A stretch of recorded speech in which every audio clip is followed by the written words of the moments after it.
시청자 여러분 안녕하십니까? JJC 뉴스 24 시작합니다. 세월호 참사의 진상규명을 위해 4.16 약속 국민연대는 국민동의청원 참여를 호소했습니다. 라임 사건 수사를 담당한 서울 남부지검장이 사의를 표했습니다.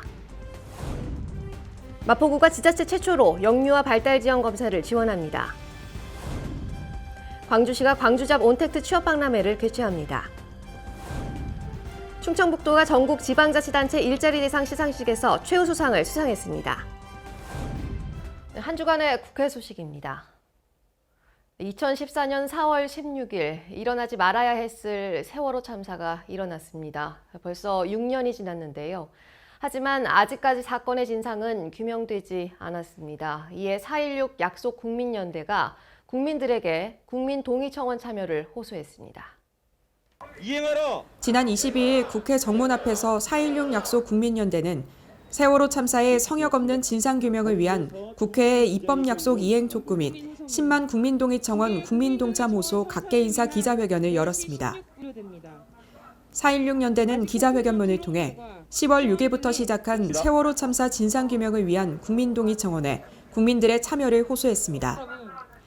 4.16 연대가 밝힌 국민동의청원은 두 가지로 하나는 사회적 참사의 진상규명 및 안전사회 건설 등을 위한 특별법 개정이고 다른 하나는 4.16 세월호 참사 관련 박근혜 전 대통령 기록물 공개 결의에 관한 청원입니다. 국민동의청원은 10만 명을 넘어야 입법이 성립됩니다. 한편 더불어민주당은 지난 9월 전해철 의원을 단장으로 한 사회적 참사 대책 TF를 구성해 대응해 나가고 있습니다. 라임 사건 수사에 대해 검찰과 법무부가 충돌하고 있는데요. 수사를 담당한 서울 남부지검장은 이에 사의를 표했습니다. 지난 22일 국회에서 열린 대검찰청 국정감사가 시작되기 5분 전 이명 라임 사건 수사를 지휘하고 있던 박순철 서울 남부지검장이 검찰 내부통신망을 통해 사의를 표했습니다. 박 지검장은 라임 수사의 불신과 의혹이 가중되고 검찰 불신으로까지 이어지는 상황이라고 우려를 표했습니다. 이어 검사 비리는 김봉현의 입장문으로 처음 알아서 대검에 보고 자체가 없었고 야당 정치인 비리는 지난 5월부터 검찰총장에 직접 보고했다고 설명하는 등 라임 수사 등을 문제 삼은 추미애 법무장관의 수사지휘권 행사가 부당하다는 뜻을 밝혔습니다. 박 지검장은 정치권과 언론이 각자의 유불리에 따라 비판을 계속하는 상황에서 어떤 수사 결과를 내놓더라도 공정성을 의심받을 수밖에 없어 정치가 검찰을 덮어버렸다며 사의를 표명했습니다. 한편 법무부는 다음 날인 23일 국민적 의혹이 제기된 라임 관련 사건의 독립적인 수사지휘 체계에 공백이 없도록 박순철 전 남부지검장의 사직을 수리하고 이정수 대검 기조부장을 후임 남부지검장으로 전보 발령해 즉시 업무에 임하도록 했다고 밝혔습니다. 네, 수도권 소식입니다. 강북구와 한신대학교 캠퍼스타운 사업단이 코로나19에 따른 변화된 일상과 해결책을 모색해보고 일자리와 창업에 필요한 자원을 공유하기 위해 토크숍이라는 색다른 행사를 진행했습니다. 이번 토크숍에 앞서 지난해 강북구와 한신대는 지역 주민과 청년 창업자를 지원하기 위해 캠퍼스타운 조성을 위한 업무 협약을 체결했습니다. 강북구가 한신대학교 캠퍼스타운 사업단과 함께 지난 17일 오후 한신대학교 신학대학원에서 코로나19를 대처하는 우리 동네 이야기를 주제로 가든 토크숍을 개최했습니다. 토크숍은 토크쇼와 워크숍의 합성어로 이번 행사는 코로나19로 변화된 일상과 그에 따른 문제를 짚어보고 일자리와 창업에 필요한 자원을 공유하는 등 지역 발전의 해법을 논의하기 위해 기획됐습니다. 제안된 내용은 내년도 사업에 반영될 예정으로 이날 토크숍에서는 사업단장과 강북마을 운영위원, 지역 청년 대표 등이 패널로 나서 깊이 있는 토론을 이어갔습니다. 이번에 열린 가든 토크숍은 감염병 확산 방지를 위해 최소의 인원이 참여하는 비대면 방식으로 진행됐으며 유튜브 생중계를 통해 주민들의 질문을 받고 답변하는 시간도 가졌습니다. 또 코로나19가 장기화되면서 지쳐있는 몸과 마음에 여유를 주기 위한 공연도 마련되는 등 토론을 전후해 다양한 이벤트가 펼쳐졌습니다. 지난해 업무 협약을 통해 강북구와 협력체계를 구축한 한신대학교 캠퍼스타운 조성 사업은 대학의 인적 물적 자원을 토대로 청년과 주민 창업자를 발굴 육성하는 등 지역사회의 일자리 창출을 주요 과제로 삼고 있습니다. 캠퍼스타운은 한신대 서울 캠퍼스를 포함해 강북구 수유동과 인수동 일대에 오는 2021년 말까지 들어설 예정입니다. 마포구의 조사 자료에 따르면 아동의 20% 이상이 발달 지연 상태를 보이며 그로 인해 부모의 25.6%가 우울감 등 정신건강상의 어려움을 호소하는 것으로 나타났는데요. 마포구는 이러한 실태를 고려해 영유아 발달 지원 검사를 지원합니다. 마포구가 만 6세 미만 아동의 발달 지원 검사를 지원하는 내용의 영유아 발달 지원에 관한 조례를 24일자로 공포 시행합니다. 이처럼 발달 지원 검사를 지원하는 지방자치단체 조례는 마포구가 전국 최초입니다. 마포구는 이 조례에 근거해 영유아별로 연령에 따른 신체, 인지, 의사소통, 심리 정서, 적응력, 자조기술 등의 검사를 지원합니다. 검사 후에도 발달 지연 정도를 수치화하고 연령별 맞춤형 심리, 언어, 미술치료 등을 지원하며 부모 상담 서비스도 병행할 계획입니다. 마포구는 아동 발달 지연을 사회적 개입이 필요한 문제로 삼고 체계적 해결을 위한 지원 사업을 추진할 방침입니다. 의왕시는 지역 어르신들에게 다양한 활동 공간을 제공하기 위해 아름채 노인복지관 별관 건립에 힘쓰고 있습니다. 10월 14일 시청 소회의실에서 20여 명의 관계자가 참석한 가운데 아름채 노인복지관 별관 건립을 위한 실시 설계 용역 중간보고회가 개최됐습니다. 어르신들 눈높이에 맞게끔 건축물이 지어져야 된다는 생각이 들어지고요. 또 무엇보다도 안전해야 된다는 생각이 들어지는데 그걸 감안하셔서 좋은 말씀들 많이 해주십사는 부탁의 말씀을 드립니다. 예, 고맙습니다. 복지관 별관은 지하 1층에 240명 수용 규모의 노인 전용 목욕탕과 갤러리를, 지상 1층에는 경로식당과 북카페를, 그리고 지상 2층에는 사무실과 강당을 조성하여 어르신들에게 문화체험 등 다양한 활동 공간을 제공할 예정입니다. 의왕시는 아름채 노인복지관 별관을 2022년 6월 완공을 목표로 건립하여 고천, 부곡, 오전 지역의 어르신들을 대상으로 더 나은 복지 서비스를 제공할 계획입니다. 다음은 광역시 소식입니다. 대전시가 해마다 개최해왔던 소상공인 창업박람회를 올해는 온라인으로 한 달간 만나볼 수 있습니다. 대전시가 지역 내 예비 창업자들에게 다양한 창업 기회를 제공하고 여러 창업 모델을 선보이기 위해 10월 19일부터 11월 20일까지 2020년 대전 소상공인 창업박람회를 온라인으로 개최합니다. 이번 온라인 창업박람회는 소상공인 60여 개 업체가 참여하는 사회적 기업관, 프랜차이즈관, 창업기업관 3곳이 운영됩니다. 또한 가맹점주 모집과 자사홍보, 한국외식산업협회와 대전지방국세청에서 컨설팅관 등이 운영될 예정입니다. 시는 이번 박람회를 통해 소상공인의 다양한 성공 창업 아이템을 예비 창업자들에게 제공해 실질적인 창업으로 이어질 수 있도록 유도할 계획입니다. 한편 자세한 온라인 창업박람회 운영 내용은 소상공인 창업박람회 홈페이지에서 확인할 수 있습니다. 광주시가 11월 6일까지 혁신기술 선도기업과 함께하는 광주 잡 온택트 취업박람회를 개최합니다. 이번 취업박람회는 지역의 고용시장 활성화와 일자리 창출을 위해 온라인 일자리 정보 시스템을 중심으로 온오프라인 병행으로 진행됩니다. 취업박람회에는 청년 친화 강소기업인 우리로와 혁신기술 선도기업 메가테라퓨틱스 등 30여 개 기업이 참여하고 있습니다. 취업을 희망하는 구직자는 광주잡넷 홈페이지에 접속해 기업 정보를 확인한 후 참여할 수 있습니다. 구인 기업에는 인공지능 역량 면접 이용 라이센스를 제공하고 구직자에게는 AA 화상 모의 면접을 경험하고 대면 면접, 이에 따른 피드백까지 제공을 하게 됩니다. 그래서 기업과 구직자 모두가 만족할 수 있는 일자리를 매칭할 계획입니다. 광주시는 취업박람회가 끝난 뒤에도 온라인 상담 종합상황실, 일자리 정보 시스템을 통해 화상 면접 등을 정례화할 계획입니다. 강원도 소식입니다. 가을철에는 날씨가 건조하고 또 낙엽이 많아서 한번 산불이 나면 대형 산불로 번질 위험이 큰데요. 강릉시가 11월부터 산불 방지 대책 본부를 설치하고 본격적인 산불 예방 활동을 전개할 계획입니다. 강릉시는 11월 1일부터 12월 15일까지 산불 방지 대책 본부를 운영합니다. 본청과 읍면동에 산불 상황실 19곳을 운영하고 산불 감시원과 산불 무인 감시 카메라를 배치해 24시간 산불을 감시합니다.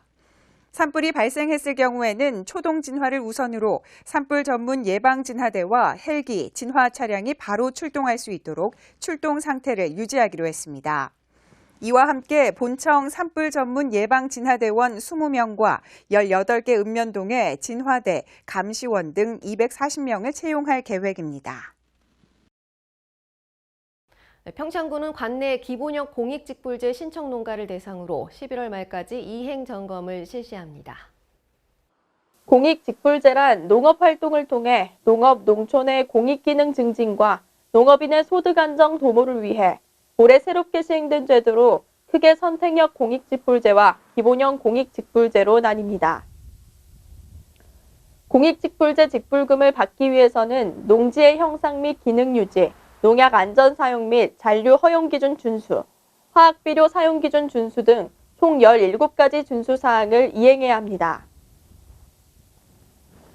관계자는 화학비료 사용 기준 준수 등을 점검해 문제가 있을 경우 기본 직불금 총액의 10%가 감액되며 여러 건의 준수 사항을 위반할 경우 최대 100%까지 감액될 수 있으니 각별한 주의를 바란다고 당부했습니다. 네, 횡성군이 무인 로봇을 활용한 섬유질 자가 배합 사료 급여 시스템 기술 시범 사업을 추진합니다. 횡성군이 자가 제조 섬유질 배합 사료, 자가 TMR을 급여하는 관내 2개 한우 농가를 대상으로 무인 로봇 활용 섬유질 자가 배합 사료 급여 시스템 기술 시범 사업을 추진하고 있습니다. 자가 TMR은 곡물류와 조사료, 보조사료 등을 혼합, 배합 비율과 영양가 계산, 급여량 조절, 급여 방법 등에서 노동력에 크게 의존하는 단점이 있습니다.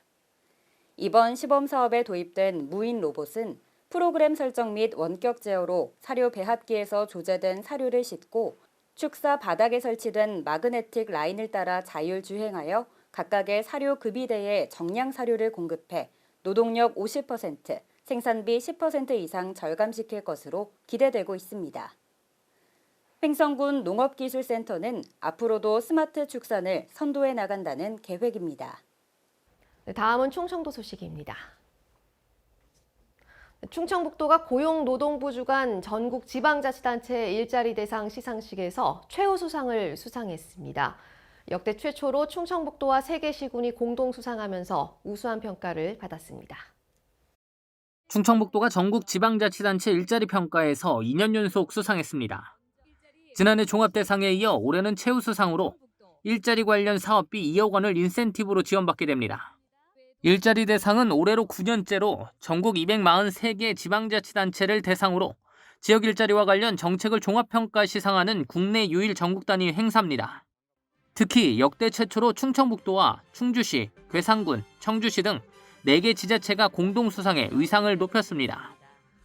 2010년 7월 1일부터 저희들이 일자리 지향형 투자를 해온 결과 한 6,600개의 기업체와 거기서 그 기업들이 우리 고용을 채용하겠다는 인원이 약 23만 7천 명을 지속적으로 꾸준히 공급을 해왔습니다. 그런 가운데서 우리 취업자 수와 경제활동 인구가 현재적으로 지속적으로 안정적인 추세를 보면서 고용률, 취업률, 경제활동과 취업자 수가 이 전국 대비 상향이 수준을 유지한다는 걸 저희들이 분석을 했습니다. 이러한 바탕에서 저희들이 목표 형식을 체계적으로 구조 분석한 결과 아마 전국 그 대회에서 우리가 2년 연속 수상을 했는데 이러한 사항은 우리 충북의 유관기관 네트워크, 인자위 기업체, 기업인협의회, 상공회의소, 교육청, 고용부, 충북도, 충북연구원이 다 같이 한 자리에 모여서 네트워크 상에서 이런 사항을 이렇게 같이 협조해서 그런 데서 기인한 것으로 이렇게 알고 있습니다. 충청북도는 민선 5기부터 꾸준히 추진해온 일자리 지향형 투자 유치를 통해 지난 10년간 23만 7천 명의 고용을 창출했습니다. 또한 내수기업의 수출 활성화 전략인 충북형 경영을 통해 수출 확대 등으로 경제 성장률 6.3%를 기록했습니다. 이외에도 산업단지 정주 여건 개선과 일터 개선 지원 사업으로 일자리 질을 개선해 상용 근로자 비율 58.4%, 고용보험 피부험자 비율 49.3% 등 각각 광역도 1, 2위 성과를 달성했습니다. 여기에 일생활 균형지수는 전국 3위로 지난 2017년 전국 17위에서 14단계 올랐습니다. 청년을 위한 일자리 정책 역시 좋은 평가를 얻었습니다. 전국 최초로 청년 여성 일자리 플랫폼인 청춘잡담, 충북 청년광장, 청년위원회 등을 통해 청년 정책을 점검했고 그 결과 30대 고용률 78.3%로 전국 1위를 달성했습니다. 충북은 그 부가가치액의 전국 대비 10%가 높아요. 그러니까 제조업체가 이 충북을 견인하고 있습니다. 그래서 앞으로는 그 시군 기업인 협의회와 또 지금 우리 11개 시군 일자리 부서와 우리 충북도와 또 특히 이제 충북연구원하고 상공회의소 이런 데와 더 밀착해갖고 네트워크 속에서 기업인 현장에서 이루어진 일을 정책에 담아야 된다고 생각합니다. 그래야지 내년도 평가에서도 충북만의 일자리의 질을 높인 특색 있는 사업이 발굴이 절대 필요하다고 생각합니다. 보령시가 지역의 미래인 어린이들에게 양질의 보육 서비스를 제공하기 위해 명천동 일원에 국공립 어린이집 2개소를 설치합니다. 보령시는 지난 8일 시청 시장실에서 김동일 시장과 관계자 등이 참석한 가운데 명천 예미지 아파트 국공립 어린이집 설치 및 운영 협약식을 가졌습니다. 협약에 따라 시는 어린이집의 원활한 운영을 위한 행정 및 재정 지원은 물론 운영 전반에 대한 지도 감독도 실시하기로 했습니다. 또한 명천 더베스트 예미지 아파트에 어린이집 수요 인원이 많았던 만큼 어린이집 전체 정원의 70%를 아파트 거주자 자녀로 우선 입소시킨다는 방침입니다. 경상도 소식입니다. 가을 정치를 가득 담은 2020 양산 국화 전시가 지난 24일 개막했는데요. 다양한 종류의 국화 1000만 송이가 전시된 이번 행사는 다음 달 15일까지 하북면 통도사 일원에서 진행됩니다. 통도사 계산대제와 연계해 진행되는 이번 전시는 코로나19 확산 방지를 위해 개장식을 비롯한 문화 공연, 먹거리 장터 등은 열리지 않고 국화 전시 위주의 행사만 열립니다. 주 행사장은 통도사 산문주차장으로 다양한 국화를 주 행사장 이동로와 통도사 산문에서 경내로 이어지는 약 1km 구간에도 전시해 방문객들을 맞이할 예정이며 행사장은 오전 9시부터 오후 9시까지 운영됩니다. 행사 기간 동안 자차를 이용한 방문객들의 주차를 위해 산문주차장 인근 통도 환타지아 주차장은 무료로 개방합니다.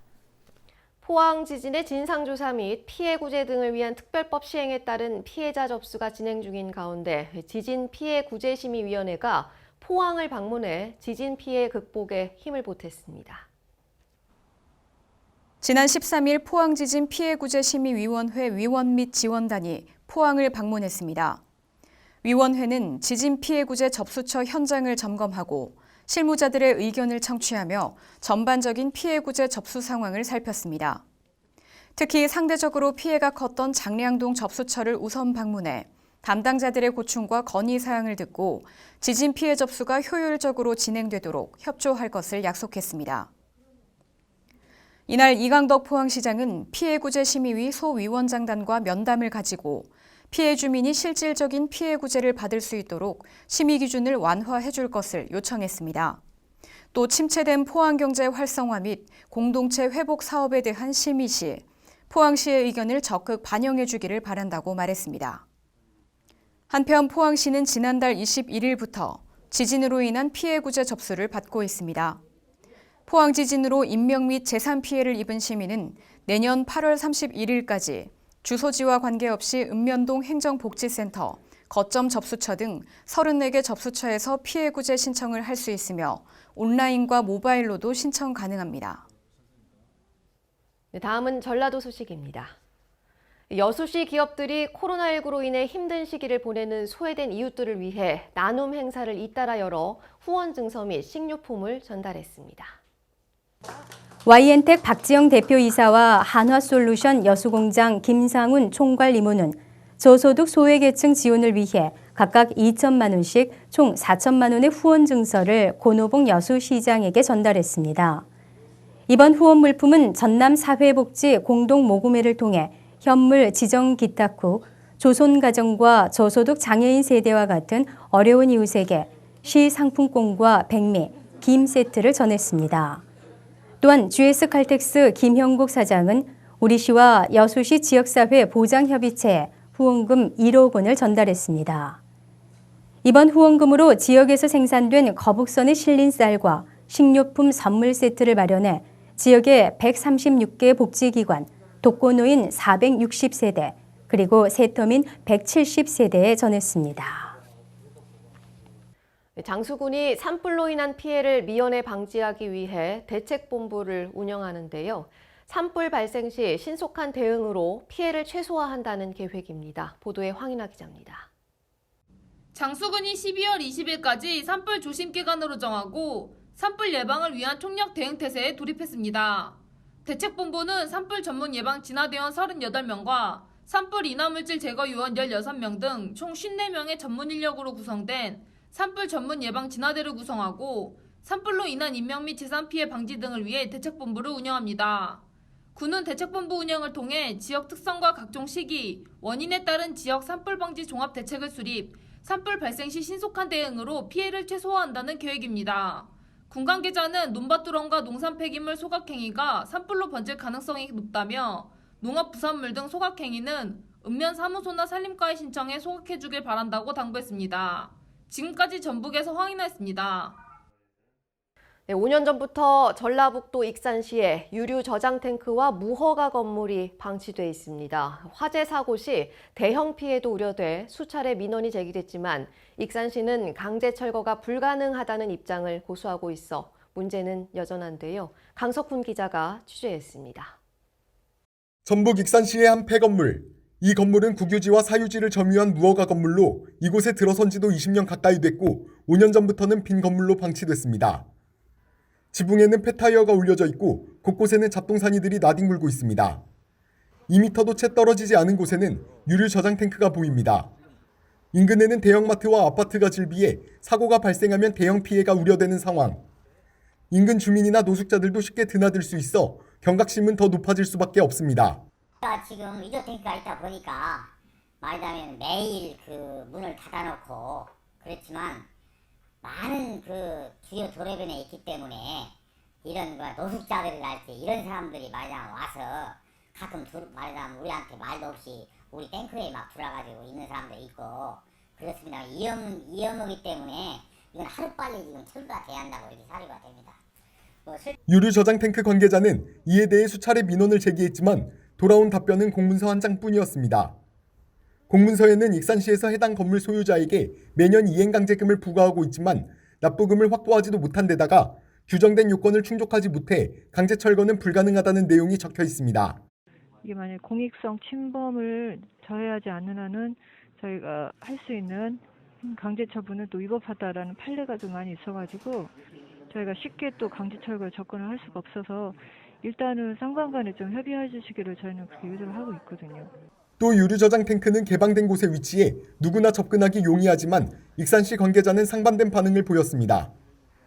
그러니까 일부러 고의로 방화를 하지 않는 한 거기가 문이 좀 잠겨 있나 봐요. 저는 이제 그걸 잘 모르겠는데 저희 직원이 한번 갔더니 문이 잠겨 있고 이제 접근이 어렵고 또 펜스로 쳐져 있어서 고의로 방화를 마음먹고 하지 않는 한은 거기까지는 뭐 접근이 좀 약하지 않나.